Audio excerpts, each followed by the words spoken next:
Hi there, welcome back. My name is Neil Driscoll, and for today's episode, we are going to be looking at the mini adventures that can happen within a big adventure and make sure that you don't miss out on some of the best bits that can happen when you're on a passage or a day on the water. So first of all, just like most of the things that you'll hear from us, when I'm referring to a passage, this could quite simply just be a day out on the water, heading out for an afternoon, going for a swim, anchoring up, or a morning's fishing, or a boat race, or this could be a multi-day passage crossing international borders. Either way, the term I'm going to use is a passage when I'm talking about being out on a trip going from A to B. And the important thing here about going from A to B is looking at some of the things that can happen en route. Now, it's important to qualify that sometimes you might be doing a trip where there is a critical tidal window, weather window, current gateway that you've got to get through at a certain time, that from a seamanship and a navigational perspective is your key focus. And that's something that you have to achieve for the safety of everyone on board.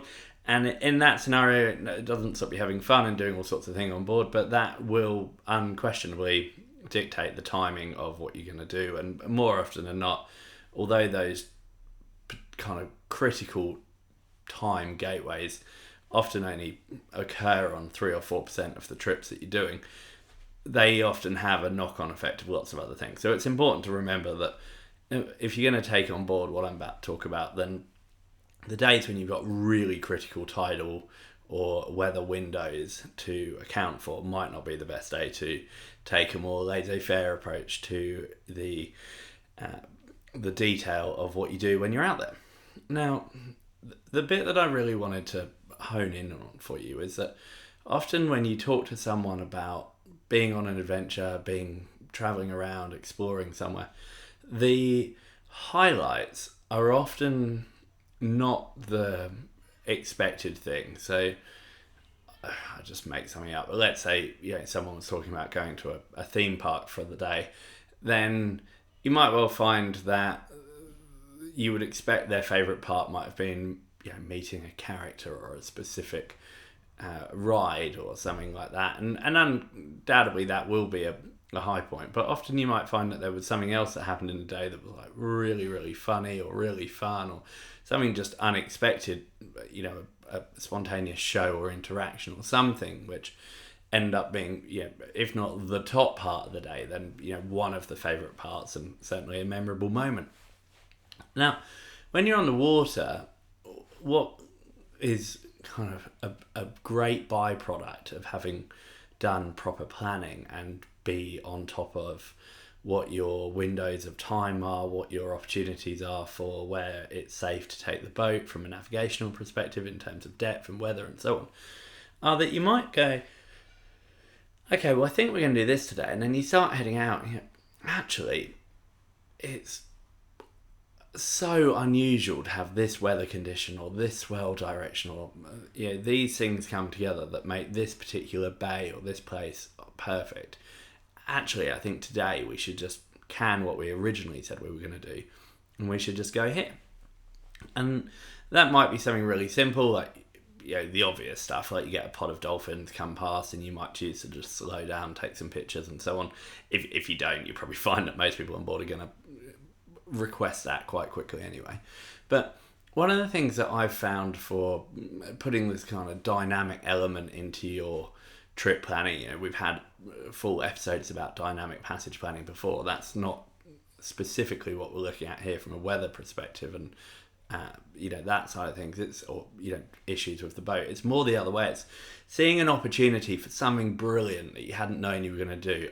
Actually, it's a perfect height of tide. We could go in around the back of this island group, or it looks like there's going to be no wind for a couple of days. Maybe this might be an opportunity to go and nip over and explore this insert location here and so on. And so these are the things I certainly know some of my all-time favourite days on the water I've ever had have been where we had a plan, and then as we started looking at it, you realise that the wind and tide conditions were absolutely perfect for something else, and you just decided to lean into it and just make that what you do.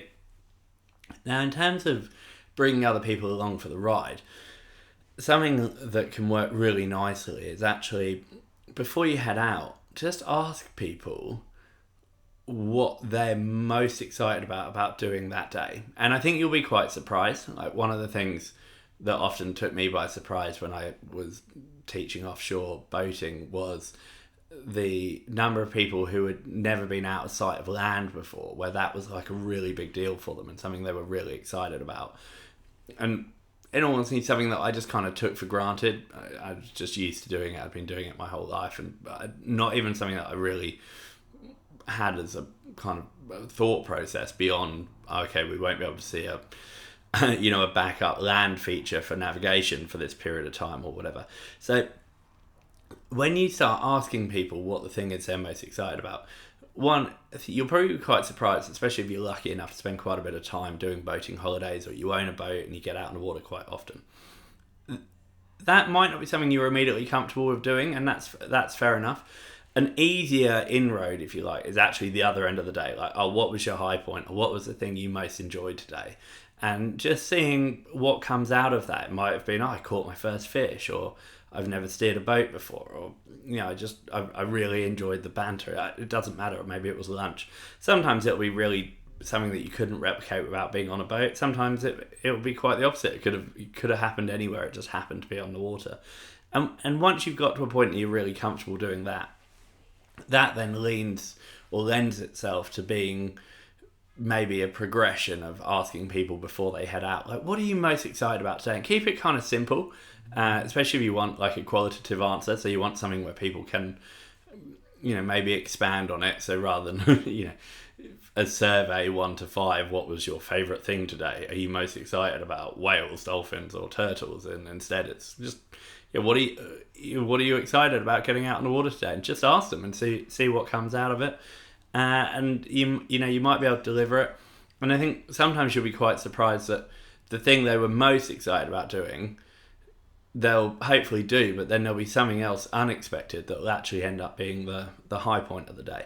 So from a skippering and navigation perspective, the take home is that by doing the homework and being really on top of your weather, your tides, your route planning, your navigational hazards, and your potential area that you could safely go to within the passage, then you allow yourself to be more open to maybe detouring from the A to B plan and doing all sorts of other things that you didn't necessarily know you were going to be able to do. And that your reward for doing the work is essentially that when the conditions are perfect for doing different things, that you're ready for it. And then asking yourself, what did I most enjoy today, and what am I most excited about doing? And you don't have to write it down. You don't even have to tell anyone you're doing it, but just give it a go for the next 4 times you go on the water and see how see if you surprise yourself and see what comes out of that. And then the other way is just asking people that are coming along for the ride with you. And I think you'll find it really just helps everyone have a great time and potentially explore all sorts of new places and discover opportunities that you didn't know. So, as I said at the beginning, keep your eye out for the mini trips within the big trip and make sure you don't miss out on the best bits. Thanks for listening. Bye.